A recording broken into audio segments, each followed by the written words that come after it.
Sejauh ini, persoalan yang kita bahas ini melibatkan gaya-gaya yang segaris, dalam artian kalau tidak ke bawah, ke atas, kalau tidak ke kanan, ke kiri. Bagaimana kalau gaya-gaya yang bekerja pada benda tidak segaris seperti ini, tapi membentuk sudut? Bagaimana cara penyelesaian masalahnya? Perhatikan contoh soal berikut. Kata soal: sebuah balok yang terletak di atas lantai datar yang licin diberi gaya luar F aksen seperti pada gambar berikut. Ini gambarnya. Hitunglah A percepatan benda, B gaya normal yang bekerja pada benda. Nah, dalam persoalan ini terlihat bahwa gaya luar F aksen ini tidak dalam arah mendatar atau dalam arah vertikal, tapi dia membentuk sudut terhadap arah mendatar sebesar 37 derajat. Sehingga gaya luar F aksen ini tidak bisa misalkan langsung dijumlahkan dengan gaya berat dan gaya normal misalnya. Perlu ada strategi khusus untuk menyelesaikan persoalan-persoalan yang melibatkan gaya yang tidak segaris seperti ini. Adapun prosedur penyelesaiannya adalah: langkah pertama, kita gambarkan seluruh gaya-gaya yang bekerja pada benda. Nah, dalam persoalan kita, selain gaya luar F aksen ini, ada gaya lain, yaitu berat benda W dan gaya normal N. Kemudian, langkah yang kedua, setelah kita menggambarkan seluruh gaya-gaya yang bekerja pada benda, adalah kita buat koordinat kartesius yang sesuai. Nah, di sini karena bidangnya datar, maka kita buat koordinat kartesius yang sumbu X-nya juga dalam arah mendatar. Jadi kalau kita gambarkan, ini sumbu X dan ini sumbu Y. Nah, setelah kita gambarkan koordinat kartesiusnya, langkah yang ketiga yaitu kita uraikan gaya-gaya yang masih dalam tanda kutip miring atau tidak searah dalam arah sumbu X dan sumbu Y. Nah, di sini kita lihat baik W dan N ini sudah dalam arah sumbu Y, tinggal F aksen saja yang miring. Nah, ini yang harus kita uraikan menurut komponennya dalam arah sumbu X dan sumbu Y. Kita gambarkan, berarti dalam arah sumbu X ini adalah F aksen X, dan dalam arah sumbu Y ini adalah F aksen Y. Nah, dalam hal ini, kalau kita gambarkan segitiga ini, kita gambarkan di sini. Ini theta, ini F aksen, ini F aksen Y, dan ini F aksen X. Maka bisa kita dapatkan cos theta itu sama dengan, ingat cos itu adalah sisi samping per sisi miring, berarti F aksen X per F aksen, berarti F aksen X sama dengan F aksen cos theta.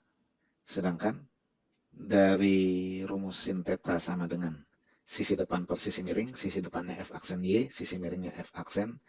Kita tuliskan di sini berarti F aksen Y per F aksen.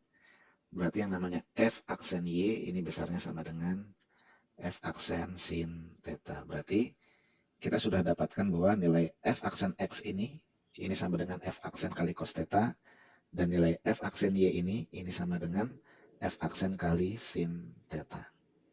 Nah, setelah kita menguraikan gaya yang harus diuraikan, maka langkah selanjutnya adalah kita terapkan hukum Newton yang sesuai untuk masing-masing sumbu. Misalkan dalam arah sumbu Y, kita lihat dalam arah sumbu Y, baloknya tidak bergerak naik, tidak juga merosot turun. Nah, berarti dalam arah sumbu Y, ini hukum Newton yang tepat untuk diterapkan adalah hukum Newton pertama, yaitu sigma Fy sama dengan 0. Nah, sedangkan dalam arah sumbu X, kita lihat balok akan bergeser ke kanan dengan percepatan sebesar A. Dengan demikian, dalam arah sumbu X, hukum Newton yang sesuai untuk diterapkan adalah hukum 2 Newton, yaitu sigma Fx sama dengan ma. Nah, ini perbedaannya, penerapan hukum Newton dalam arah sumbu X dan sumbu Y. Langkah selanjutnya, kita selesaikan untuk masing-masing sumbu ini persamaannya untuk mencari apa yang ditanyakan. Misalkan dalam arah sumbu Y, sigma Fy sama dengan 0, kita lihat dalam arah sumbu Y ada 3 gaya yang bekerja pada benda, ada gaya normal, ada F aksen Y, dan ada gaya berat. Kalau kita tuliskan berarti yang arahnya ke atas kita beri tanda positif, yang arahnya ke bawah kita beri tanda negatif. Berarti bisa kita tuliskan N tambah F aksen Y minus W sama dengan 0.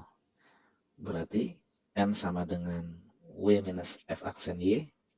Kita masukkan nilainya, W-nya sama dengan M kali G, F aksen Y-nya sama dengan F aksen ini kali sin theta, yang berarti ini sama dengan massa bendanya 4, G-nya 10. G, percepatan gravitasi, kalau tidak dinyatakan di soal, kita ambil nilai pendekatan 10 meter per sekon kuadrat. Ini dikurang, F aksennya 50, sin dari 37 derajat. Ini sama dengan 3/5. Ya. Nah, ini berarti 40 dikurang 30, ini sama dengan 10 Newton. Nah, inilah besar gaya normal dari benda ini. Kemudian dalam arah sumbu X, kita selesaikan persamaannya. Sigma Fx sama dengan ma. Kita lihat dalam arah sumbu X, cuma ada satu gaya yang bekerja pada benda, yaitu F aksen X saja. Nah, maka sigma Fx ini bisa kita nyatakan sebagai F aksen X sama dengan ma. Berarti A sama dengan F aksen X per M. F aksen X-nya ini sama dengan F aksen kali cos theta per M. Nah, ini berarti sama dengan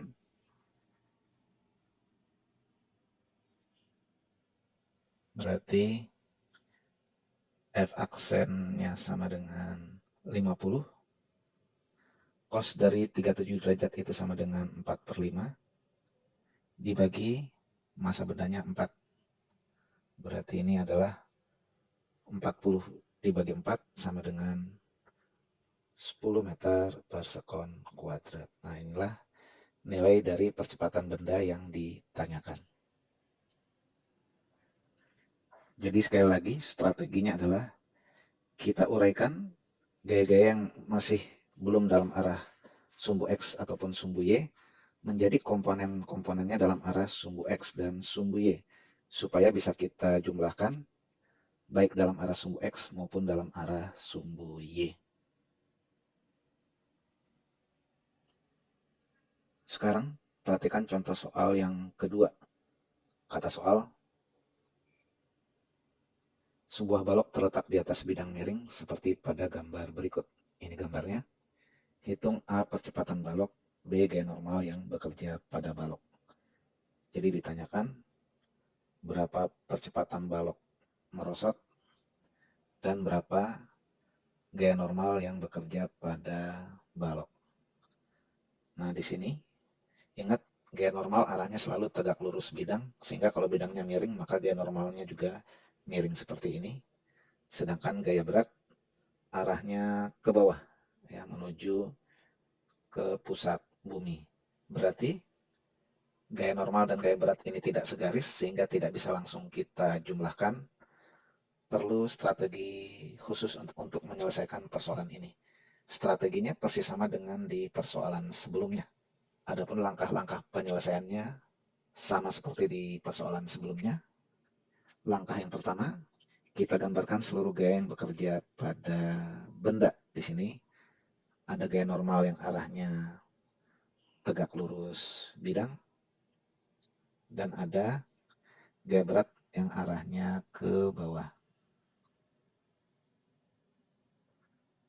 Nah, setelah kita gambarkan seluruh gaya yang bekerja pada benda, langkah yang kedua adalah kita buat koordinat kartesius yang sesuai. Nah, di sini karena bidangnya miring, akan lebih memudahkan kita untuk menyelesaikan persoalan jika koordinat kartesiusnya juga kita buat miring. Jadi sumbu X-nya kita buat miring seperti ini, disesuaikan dengan posisi bidang miringnya. Berarti ini sumbu X dan ini adalah sumbu Y. Nah, setelah kita buat koordinat kartesius yang sesuai, maka langkah yang ketiga adalah kita uraikan gaya-gaya yang masih belum dalam arah sumbu X dan sumbu Y.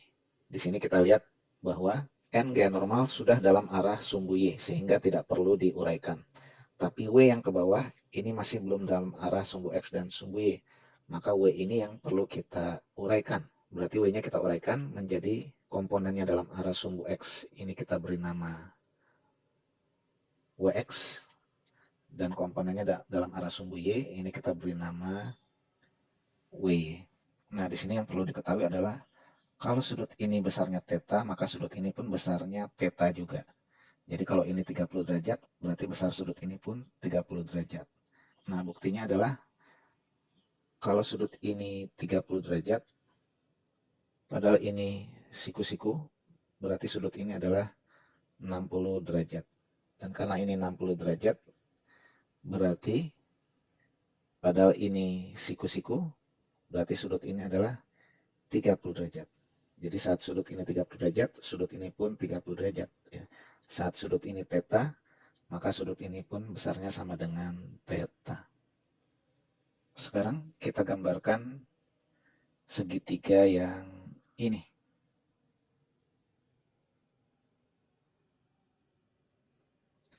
Kita gambarkan di sini. Ini ada W, ini ada WY, dan ini panjangnya sama dengan ini, yaitu WX.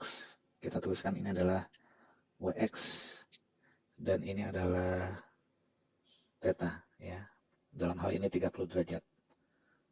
Maka dari trigonometri kita dapatkan bahwa yang namanya cos theta itu sama dengan sisi samping per sisi miring. Sisi sampingnya WY, sisi miringnya W, berarti kita tuliskan di sini WY per W. Berarti WY ini besarnya sama dengan W kali cos theta. Nah, sedangkan sin theta itu sama dengan sisi depan per sisi miring. Sisi depannya WX, sisi miringnya W, kita tuliskan sin theta sama dengan WX per W. Berarti WX ini sama dengan W kali sin theta. Nah, persamaan ini yang kita butuhkan untuk menyelesaikan persoalan. Maka setelah kita uraikan gaya-gaya yang harus diuraikan menurut komponennya dalam arah sumbu X dan sumbu Y, langkah selanjutnya adalah kita terapkan hukum Newton yang sesuai untuk masing-masing sumbu. Misalkan dalam arah sumbu X, kita lihat dalam arah sumbu X, baloknya merosot, ya, merosot ke arah sini dengan percepatan. Karena balok merosot dengan percepatan, berarti hukum Newton yang sesuai untuk diterapkan adalah hukum Newton kedua, sigma Fx sama dengan M kali A. Ya, ingat, kalau ada percepatan berarti pakai hukum Newton 2. Kalau bendanya diam atau bergerak dengan kecepatan konstan, baru itu menggunakan hukum Newton 1. Nah, dalam arah sumbu X, ini kita gunakan hukum 2 Newton. Maka dalam arah sumbu Y, kita lihat dalam arah sumbu Y, baloknya tidak bergerak naik dan tidak juga bergerak turun. Sehingga dalam arah sumbu Y, hukum Newton yang sesuai untuk diterapkan adalah hukum Newton 1, yaitu sigma Fy ini sama dengan 0. Nah, setelah kita terapkan hukum Newton yang sesuai untuk masing-masing sumbu, langkah selanjutnya adalah kita selesaikan persamaan untuk masing-masing sumbu ini untuk menemukan apa yang ditanyakan. Misalkan dalam arah sumbu X, dari persamaan sigma Fx sama dengan MA, ini bisa kita uraikan. Kita lihat dalam arah sumbu X, cuma ada satu gaya yang bekerja pada benda, yaitu Wx saja. Berarti sigma Fx ini bisa kita tuliskan sebagai Wx sama dengan MA. Nah, Wx-nya ini sudah cari besarnya sama dengan W kali sin theta. Berarti kita tuliskan di sini W kali sin theta sama dengan MA. W-nya itu adalah MG. MG sin theta sama dengan MA. Di sini M-nya bisa kita coret. Berarti A itu sama dengan G sin theta. Yang kalau kita masukkan nilainya, G kalau tidak dinyatakan di soal kita ambil 10. Sin tetanya sin 30 derajat. Berarti sama dengan setengah. Ya. Nah ini berarti sama dengan 5 meter per sekon kuadrat. Berarti percepatannya sudah diketahui. Sedangkan gaya normalnya bisa dicari dengan menganalisa persamaan pada sumbu Y. Pada sumbu Y berlaku sigma Fy sama dengan 0. Nah, kita lihat dalam arah sumbu Y ada dua gaya yang bekerja pada balok, yaitu N dan WY. Nah, di sini yang searah dengan sumbu Y positif, ini yang kita beri tanda positif, berarti N-nya yang bernilai positif, dan WY-nya yang bertanda negatif. Kita tuliskan berarti N minus WY sama dengan 0. Berarti N ini besarnya sama dengan WY. WY sudah kita bahas, ini besarnya sama dengan W kali cos theta. W kali cos theta. Nah, W-nya itu sama dengan MG. Ini dikali cos theta.